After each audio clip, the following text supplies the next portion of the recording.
All right, welcome back to Niners Nightly. Larry Krueger with you on The Sports Leader. Hope everybody's having a great day. We welcome Matt Matera from thepewterreport.com to the show as we look ahead to Sunday. Big showdown in Tampa. Niners and Bucs. Both teams are 4-1. Almost look like almost exact replicas of one another when you factor in the injuries, the special team struggles, there's the big names who have been banged up, and the discarded quarterbacks who are kind of leading the way. And Matt is with us to chop it up and talk a little Niners. Matt, thanks for the time. Yeah, my pleasure. Thank you so much for having me on. Well, the similarities are really, it's uncanny when you think about these two teams. I think this Bucs team, I just watched them last week against Seattle. They looked phenomenal. There were some surprising things about the game for sure, but I don't know how much credence to put into that performance because Seattle was down some key defenders. So I'm not sure if they played defense the way they did when the Niners saw them in week one. But what do you think of the Bucs so far? I mean, they look great. Baker looks like an MVP. Egbuka is like the runaway winner of the Offensive Rookie of the Year award. They look terrific. Absolutely. The offensive side of the football really feels like they are starting to hit their stride. And sure, you can say that after a great performance against the Seattle Seahawks, where Baker Mayfield was just so in the zone. It was unbelievable. 379 yards, not too many incompletions, and he threw 2 touchdowns as well. And 49ers fans aren't going to be crying for the Bucs when talking about injuries because the Niners certainly have plenty on their own. But the Bucs have had to go through a makeshift offensive line where at the beginning of the year, they had their starting center playing tackle and their starting guard playing center, and they've had to move a lot of guys around. But finally, they're kind of getting their offensive line in shape and a little more rounded out. So I think that helped against Seattle. And as you mentioned, Emeka Egbuka has been a godsend for this team with Mike Evans, their star wide receiver, being out for the last 2 games.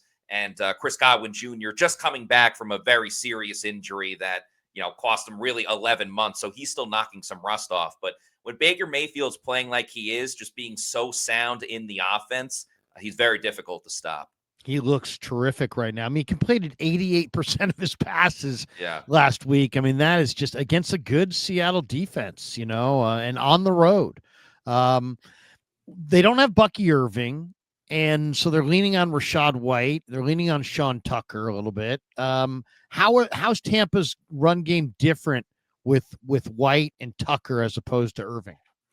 Yeah, so Bucky Irving obviously is smaller, but he's much more agile. He's able to make guys miss. You almost expect it at this point. He's able to make the first defender miss right away, and he has that big play ability of making a 5-yard run into a 25 to 35-yard run. He hits the hole immediately, and that's something that Rachaad White doesn't necessarily do as much. He sometimes dances a little bit too much.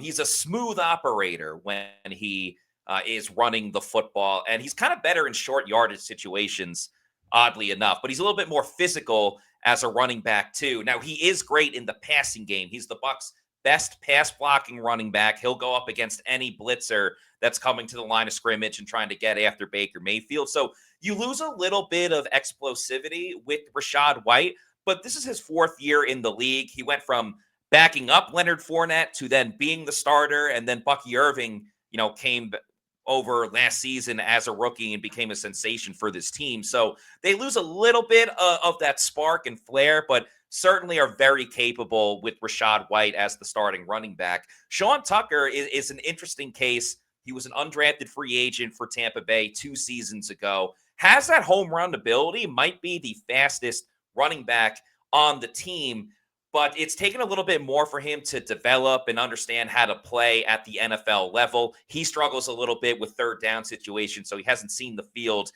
as much, but he does have the ability to make the big play. He did win NFC Offensive Player of the Week last season with the huge game. The Bucs didn't go with him that much. They really just rode Rachaad White the entire time. So they might try to do that again. If not, they'll sprinkle in Sean Tucker a little bit more.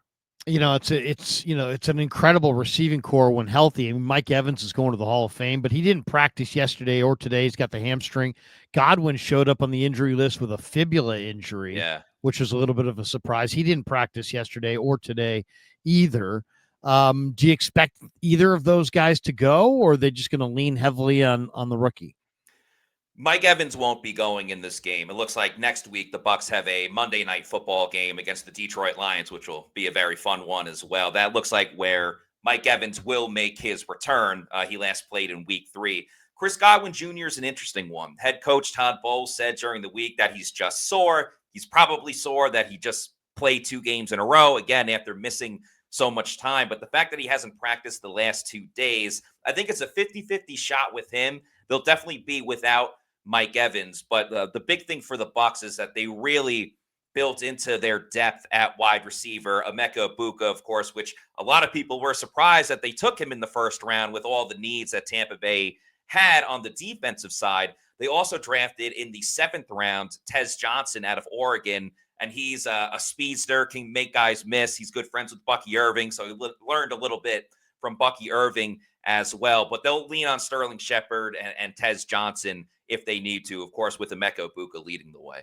You know, the Bucs, I mean, Jason liked really hit on both those guys. I mean, and they were both tough evaluations. I mean, Egbuka was such a great player at Ohio State, but he was always thought to be kind of a complementary piece to better receivers. I don't know that he was a first-round draft choice. How many first-round draft choices weren't the best receiver on their college team ever? You know, and that's this guy. But he might be the best rookie wide receiver we've seen in the last quarter century. I mean, you might have to go back to Randy Moss the last time we've seen a rookie receiver this good. And watching the All-22, I mean, this is a veteran player. I mean, this guy's a rookie, but he looks like a veteran. A lot of hesitation moves and subtle moves, and he's great. I mean, I don't know. I mean, I don't know any other way to say it. I mean, this is just a truly great player. This is not just the best rookie receiver. This is the best rookie receiver in a long time. And this might be one of the best receivers, period, in the league, rookies or otherwise. Talk to us about Egbuka and then Tez. Tez ran a slow 40. Some people took him off their board altogether because he was sub 160 pounds, and basically found a way to utilize both these guys, and they've both been almost uncoverable. So what do you make of it?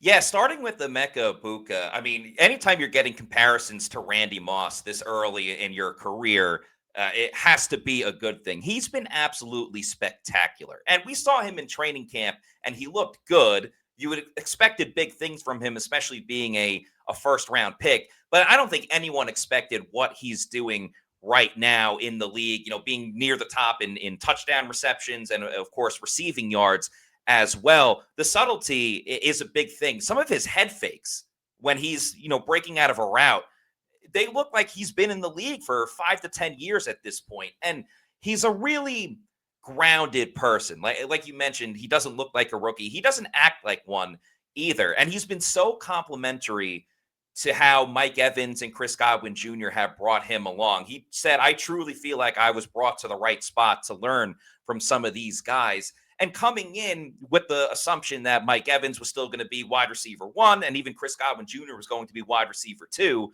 the thought was Egbuka would probably play in the slot a little bit more, get some underneath things going. And then all of a sudden things change. Mike Evans is injured. Chris Godwin Jr. didn't come back until a couple of weeks in. And now he's their deep ball threat. And his speed is so interesting because it's not a blazing type of speed, but it's got some subtlety to it where you don't think he's going to get down the field that quickly, but then all of a sudden, bam, he's behind the defense or he's winning a deep ball. The game has not been too big for him, and understandably so. Playing at Ohio State, he just won a national championship. He's extremely down to earth. He's a very religious person, so he relies on his religion as well to keep him grounded, keep him faith-based, and I think that's kind of helped him with this transition to the NFL. So it's been incredible what he's been doing. The Bucs have been relying on him a lot, and it's paid off huge in dividends. And then for Tez Johnson, an absolute electric personality. I hear what you're saying about the slow 40-yard dash. That doesn't show when he's in practice and in games. When he finally has the equipment on and everything else like that, he's able to really show what he can bring to this team. And he's a confident and cocky dude, but it doesn't go over the line too much. Like, I remember he came into Tampa after he got drafted. We're having a press conference with him, and we were talking about his punt returning ability. He goes, by the way, that's my job. And like, for a 7th-round pick rookie to immediately say, yep, that's my job. Now, he didn't win the punt return job, but last week was really the first week in their game against Seattle where he started to make more of an impact as an actual receiver. He's a fun locker room guy, super outgoing, a great interview, and I think just meshes well with the locker room with some of the other guys that they have. All right, a little interruption, but we will take a look at our sleeper lineup.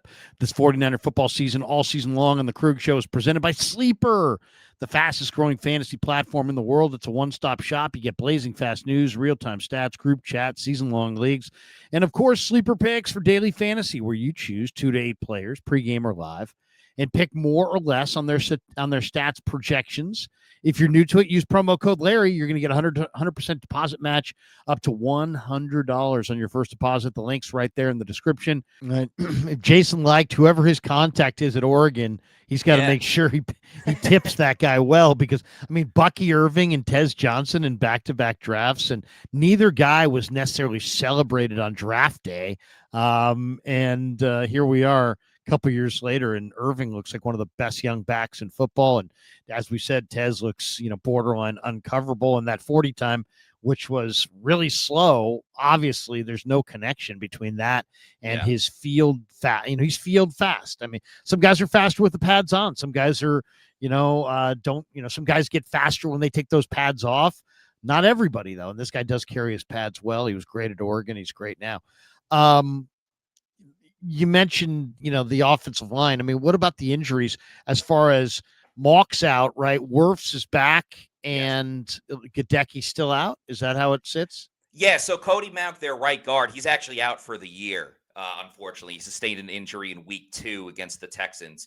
Luke Gadecki, their right tackle, he's on injured reserve, so he's not even eligible to come back until another week, so he won't be playing in this game. Tristan Wirfs, he's just played 2 games in a row. He came back 2 weeks ago and very much seems like the all-pro offensive tackle that Bucs fans know and love. They were getting him out in space the last game against the Seahawks, having him pull. He's blocking 3 guys at once. He's an offensive lineman, but he's a weapon for this team with what he can do getting to the second level and with his athletic ability. So they have the left side of the offensive line completely intact. Their right tackle, Charlie Heck, has started for a couple of games since Gadecki got hurt. He's probably the guy, along with their right guard, Luke Haggard, who will likely play in this game. However, they have a practice squad player, Michael Jordan, who played in the first 2 games for Tampa Bay, then sustained an injury. So he may be called up for this game because he was practicing this week. So he may be inserted into the guard position. But it's the right side of the offensive line that if the 49ers are going to generate pressure against Tampa Bay, it's going to come from that side. Heck has been okay. They will put tight ends next to him, so it's not just one-on-one blocking all of the time.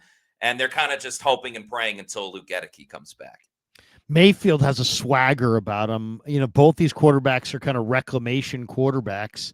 Both of them were first-round picks that it just didn't work out. It's so often in the NFL, it's like it just doesn't work out if you're not on the right team or if you're not in the right situation. Baker wasn't, Mac wasn't, now they are, and look at the results. How is Mayfield as far as popularity with his teammates? Because he seems like the kind of guy that if you're playing against him, you hate him, but if he's on your team, you love him. And I get that's the vibe that Mac Jones is sending out over here as well, that, he kind of rubs you wrong if you're going against him, but the guys in the room really love him. To say that the teammates on the Bucs love Baker Mayfield would be an understatement. I mean, ever since he's been in Tampa, the camaraderie and chemistry, which was already there previously, they did come from a winning team with Tom Brady, but Baker just brought it to another level. I mean, him and the offensive lineman go on vacation together in the offseason. Even right before the season starts, at Labor Day weekend, they go on vacation together. Todd Bowles, the head coach, has joked that Baker Mayfield is he's a quarterback. He's in a quarterback's body, with an offensive lineman's mindset. I mean, Baker just puts everything on the line. He tries to will his team to victory. So the offensive linemen love blocking for him. He's got a great relationship with Mike Evans and Chris Godwin Jr. And when Emeka Egbuka got drafted, Baker Mayfield invited him out to, I believe it was a lunch, invited all of Emeka Egbuka's family to have lunch with Baker and his wife and his family and a couple of teammates as well. Immediately, bringing people into the family. He's helped establish a great culture with this team. The community loves Baker Mayfield. And it's crazy to say, but if Baker ever brings a championship back to Tampa, he will be the greatest quarterback in Bucs history. I know it's not, it's not exactly Montana and Young, but with Brady playing there, I'm telling you, all the records will eventually go to Baker Mayfield, and this community is obsessed with him. He started a charity and a foundation in Tampa, and it just rings everywhere from the fans, the front office, the coaches, and certainly his teammates as well. There's some big names there. Doug Williams was a great player there. Yeah. I think of obviously Brady. You think of Brad Johnson went to the Super Bowl there with the 2002 Bucs, which were an awesome defensive team, one of the greatest defensive teams in the history of the league. That's interesting. He is he's a gunslinger. He's more mobile than you think. He's got a little bit of a low trajectory, so you can sometimes bat a pass or two out of the air. And he sometimes will try to squeeze it in tight windows, and sometimes he'll throw you a pick or so, but man, he's not doing that this year, and he looks phenomenal. And he's the ultimate gamer. He throws a great ball. He's got great big hands. He's got great velocity on the ball. Let's talk about the Bucs on the defensive side of the ball, because I think this last game was interesting. I watched a lot of Tampa 38-35 over Seattle in Seattle. And defensively, I mean, JSN did what he wanted. I mean, it was like, they couldn't stop JSN. He was all over the place, and they really didn't stop the run. And, I was asking Shanahan about their run game, and he's, about their run D, I should say. And he said, it's really tough, but they gave up 6 a carry to Seattle. So what happened last week? I mean, Vita Vea is a monster in the middle. Levante David's been great for years. It's a good run D, right? It's a really good run D, the best in some statistical categories, but they got gashed last week. What happened? That definitely came as a surprise, because the Bucs traditionally under Todd Bowles typically have a, top 5 run stopping defense. But I agree with you. Seattle found something that worked against them. I think they started to cut it to the outside a little bit more with Kenneth Walker, where other teams still tried to run in between the tackles, which is, to me, kind of crazy with Vita Vea right there in the middle. So what they tried to do a little bit more is try to get the linebackers going side to side instead of just kind of straight through the A or the B gap. And the Bucs right now have some struggles with their inside linebackers. Servassier Dennis is a third-year player, but it's his first year starting. The moments looked a little too big for him. And Levante David, he's a future Hall of Famer in my opinion, but he's 35 years old, and that age is starting to show a little bit. They also started running at the corners a bit more. Zion McCollum, who's their number 1 corner, didn't really get off of blocks the way that he probably should have against Seattle. So adding that in, plus the slower play from the linebackers, I think played into the hands of Seattle. But again, it was a bit of a surprise, because traditionally the Bucs are really good at stopping the run. Anytime you have Vita Vea, you're definitely going to be in the running for having a stout defensive line, despite the fact that they lost Kalijah Cansey, who was their leading sacker last season, also a defensive tackle. But definitely going to be a difficult test going against Christian McCaffrey. There's no doubt about that.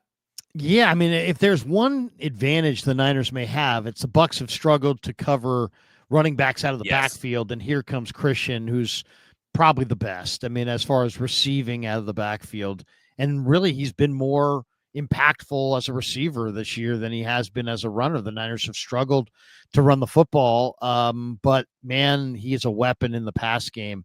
That one's interesting. The other one, tight ends the last couple of weeks. Barner got a couple scores. Goddard got a couple scores. How do you look at the Bucs as far as their ability to defend the tight end? Kittle won't be back for this game. Yeah. But Tonjes has been playing pretty well. Yeah, he looked good in that Thursday night game against the Rams. This was a gigantic issue for Tampa Bay last season. They could not stop the tight ends, and they allowed a lot of big plays over the middle. And the thought was they had a different inside linebacker next to Levante David. It was KJ Britt.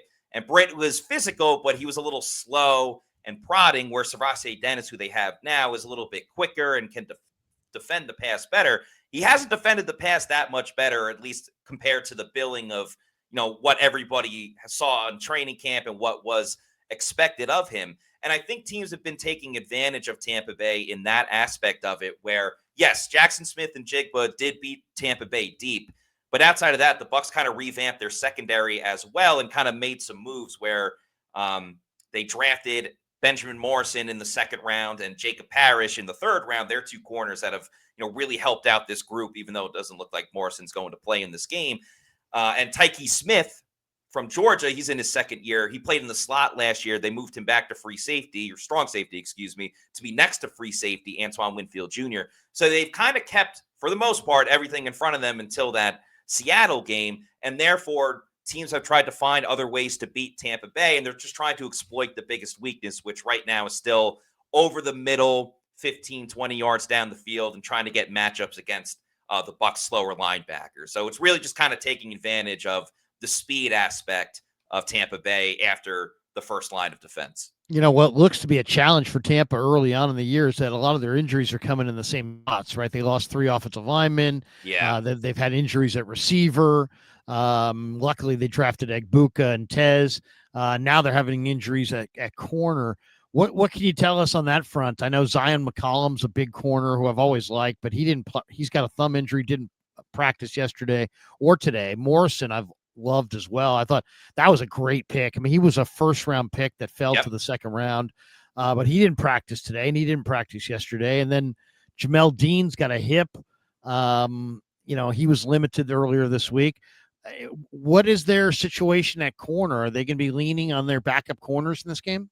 Yeah, so they're dropping like flies. Morrison did not play last game, and neither did Jamel Dean. The crazy thing with Zion McCollum is that this thumb injury, he got a procedure the week before, but was still able to play in the game against Seattle. But right now, it's a pain tolerance thing for him.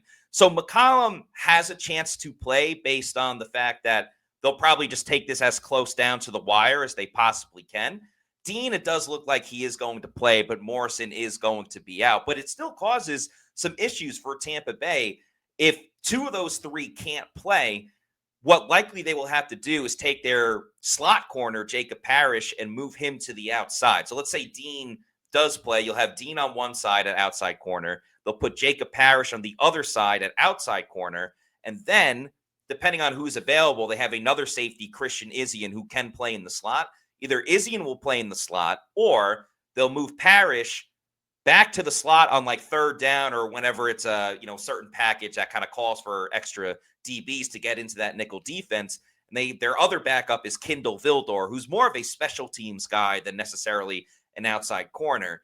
Tampa Bay also has Bryce Hall, who formerly was with the New York Jets. He was on the team last year, suffered a pretty bad season-ending injury in week 1 of last year, re-signed with the team this season, and he's been on Tampa Bay's practice squad. So there's a chance that he gets called up and could play outside corner as well. But it's a little dicey if they have to keep moving guys around, because that leads to miscommunication and things like that. But it does look like Dean will play. If McCollum plays, he hasn't taken the ball away just yet, but he's going to have a cast on his hand, and it might be difficult. So whoever's playing the other side opposite Dean is probably where the 49ers would like to exploit the most, besides going after the linebackers. Let's talk about Bowles' defense. It's a 3-4 defense. They're 11th in total D, but they're 23rd in points allowed, which tells me that they're not really getting it done in the red zone. What's been the issue in the red zone? I mean, I know there's had been some injuries. They lost Kalijah Cansey. Cansey's an awesome talent for sure. And now they're having injuries in the secondary. But what has been their issue in the red zone on the defensive side of the ball? I don't even know if it's as much as the red zone as just not being able to get to the quarterback has been a bit of an issue for them. Todd Bowles loves to call blitzes. He loves to manufacture pressure because honestly, the Bucs haven't really been able to get home with a 4-man pass rush up front. it's been quite disappointing seeing Yaya Diaby and Hassan Reddick, who they signed in this offseason. Reddick has 1 sack. It happened in the first game of the season. He hasn't gotten to the quarterback just yet. And it's a little bit of close but no cigar with Yaya Diaby. So when they need to get off the field in kind of these big situations, they haven't been able to generate that type of pressure on the quarterback that they would like to. And so they're giving the quarterback a little bit more time to throw. Sometimes there's been a lack of communication on the back end as well, because you have some different moving parts. Tyke Smith playing back at strong safety versus in the slot a season ago. So Bowles will blitz and dial up Antoine Winfield Jr. to get after the quarterback. He loves doing that. But when they're not able to get home with a 4-man pass rush, it kind of opens the door for a lot of things for the opponent. And I think that's kind of trickled down to the red zone too. Does he have any trends that you could share with us on his blitzes? Vita Vea, by the way, we're 5 games in. Vita Vea is the Bucs' leading sack man. I mean, that's right there shocking. He's got 2. But I mean, the Niners are kind of the same on the same front. They've lost Bosa. They're not getting to the quarterback. Huff is their leader. He's got 3. Bosa's is, he has had 2 and then he went out. So in a lot of ways, these teams mirror each other in a lot of different ways. Yeah, they certainly are. And the Bucs, up until the Seattle game, they only had 2 turnovers. Now they forced another 2 in that game, but it's kind of been feast or famine when it comes to taking the football away. I mean, last year they only had 7 interceptions in the entire season, which is almost unheard of. Now, Bowles is very blitz heavy when you talk about trends and stuff like that. He kind of likes blitzing early on 1st and 2nd down. He likes run blitzing to kind of set up those 3rd and longs. He's always going to try to force the quarterback to get rid of the football early on. And that's why you saw Bijan Robinson from the Falcons and Chubb from the Texans kind of take advantage of Tampa Bay early on. They've had some slow starts, too, defensively. A lot of teams have been able to drive right down the field. So they'll run blitz early, and then they've kind of found a bread and butter blitzing off of the offensive line's left side. Now, I don't know if you want to do that with Trent Williams, but they'll kind of do something where they'll bring the nickel corner and a safety. Like they'll have Parrish and Winfield both blitz off of the right side of the defense, the left side of the offensive line. And that seems to have been successful getting to the quarterback. There's been a strip sack by Winfield against the Jets in week 3. And then also Winfield blitzing forced the interception on Sam Darnold as well, kind of getting rid of the ball quickly. So they've actually been more effective blitzing with their safeties and their defensive backs than they have with linebackers and some stunts up front. So that's definitely something to pay attention to for San Francisco in this game. One of the other similarities, and there are quite a few in this game, but the special teams, the Niners have struggled badly on special teams. They're on their 3rd special teams coordinator of the Shanahan and Lynch regime. They started with Richard Hightower. They went to Brian Schneider. And now they've got Brant Boyer, and it seems like it doesn't matter. It seems like it really doesn't matter. Now they like their kicker. They've got a veteran kicker in Eddie Pinheiro that's taken over for Jake Moody, and he's 11 for 11, and they feel good. In a lot of ways, these teams are the same, right? Because the Bucs like their kicker, except their special teams unit is one of the lowest rated in the league. What has been their issue on special teams? Oh, it's like a whack-a-mole.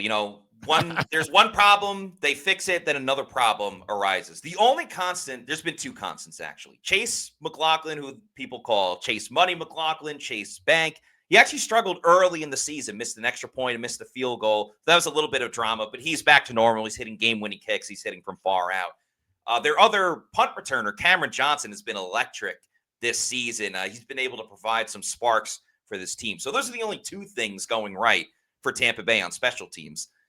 Punting has been an absolute nightmare.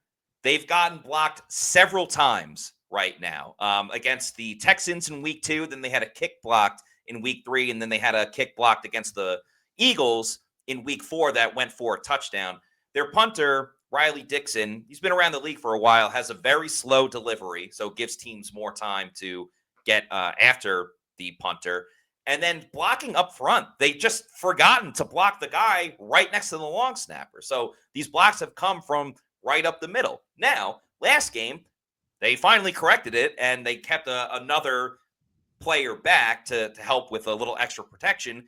And Riley Dixon had a good punt that went down to the 1-yard line. Now, Seattle went and drove 99 yards down the field and scored a touchdown. But you're thinking, all right, they finally got the punting issue corrected.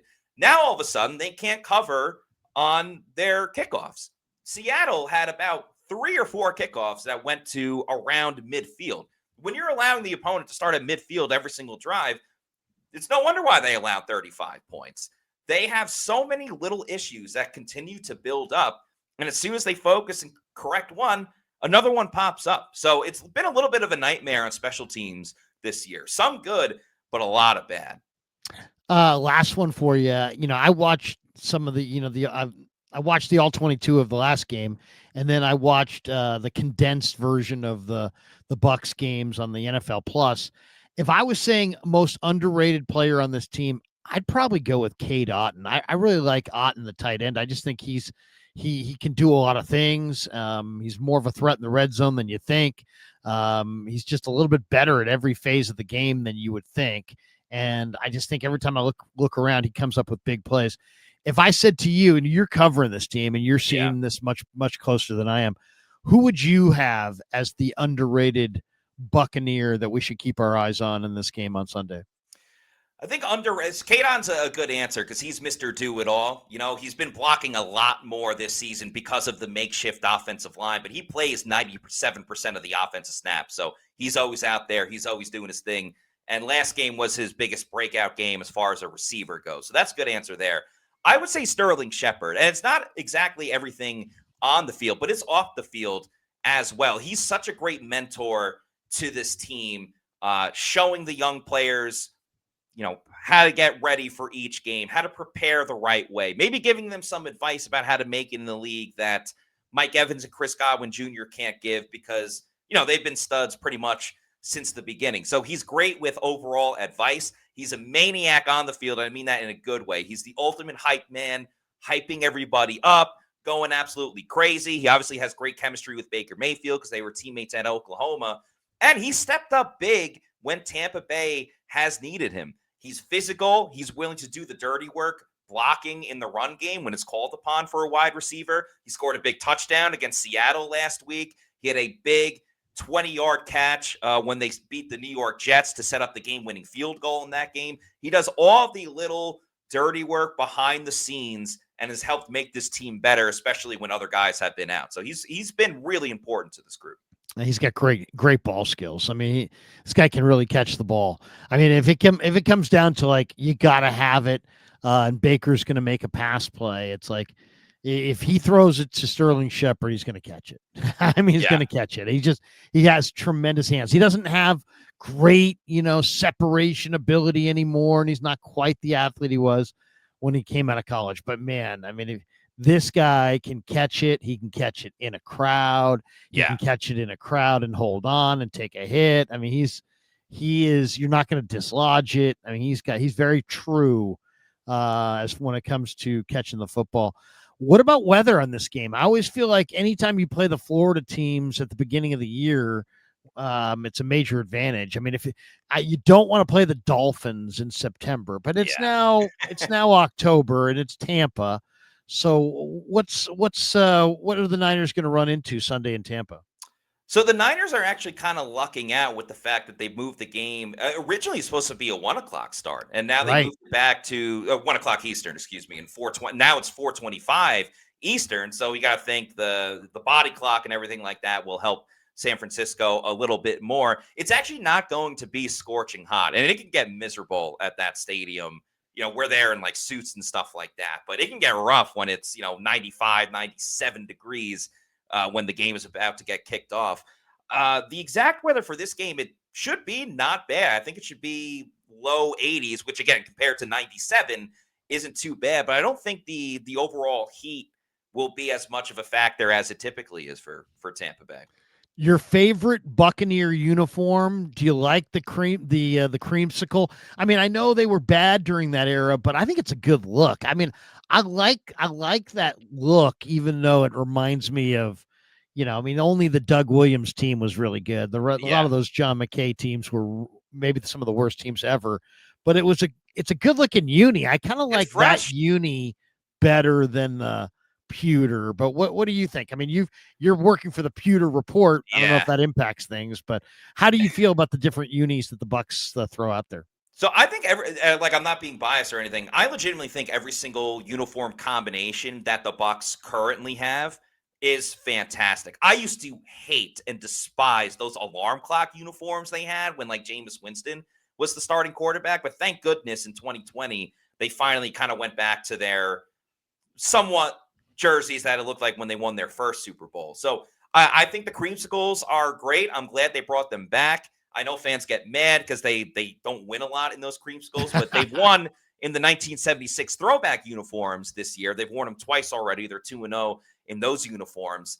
I do like the current modern ones that they have. If I had to pick one, I would say red home jerseys, the pewter pants with the pewter helmet. That's the one I would go with, partially because we are pewterreport.com and we got to have pewter in the name. If they just went full creamsicle, we'd have to change our website name and podcast name. That won't be good. That wouldn't be good. So in this game, though, they're going what? White jerseys? Niners are going to go with the red?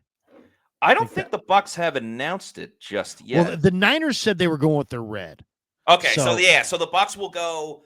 But the Bucs last week went white on white with the old school. Was last week the 76 throwbacks? That was the 76 throwback. I mean, that's Seattle. A great looking uni, man. It is, absolutely. Especially with Seattle rocking their throwback as well. So if the 49ers are wearing their red, the Bucs will very, very likely go pewter pants and the white road jersey. They typically don't go white on white, especially since they did last week with the throwbacks. But yeah, pewter pants and white jersey will be the case for this game. Matt, if I follow you on X, it says casual karaoke performer. You walk into a karaoke bar, your choice of music is what? It's a good question. I mix it up every single time. Sometimes I'll go with like the Killers, Mr. Brightside. I'm a big Blink-182 fan, so I've done that. And I'll throw in a rap song here and there as well, either Eminem or Kanye or Snoop Dogg as well. So I like to mix up all of the genres. Look at you. I like that. That's impressive. I would probably go Steve Miller, like the Joker, something real basic, something that's great. Something I could remember the words to, even if I can't see the screen. So anyway, hey, thanks for jumping on. By the way, great follow on X at Maddie, is it Maddie4_Matera? Yes, that is correct. And yeah, thank you so much for having me on. This has been great talking with you. Absolutely. And good luck to the Bucs on Sunday. And thanks for jumping on. KNBR fans, follow Matt on X and tell us about the Pewter Report. How often do you guys put out new content? Yeah, we put out new content all the time. Our website is pewterreport.com, and we have a YouTube channel. It's at Pewter Report TV. We have a podcast 4 times a week. We put out separate videos as well, whether it's press conference stuff or our takes about the Bucs. We also have a pregame show every game, a game day show as well, and a post-game podcast too. So Pewter Report TV, we have tons of content, some betting content, gambling content as well. And that's all of our stuff at Pewter Report and at Pewter Report TV. Matt Matera, that's going to do it for Niners Nightly. Hope you guys enjoyed it. Have a great night. We'll see you tomorrow on the Sports Leader.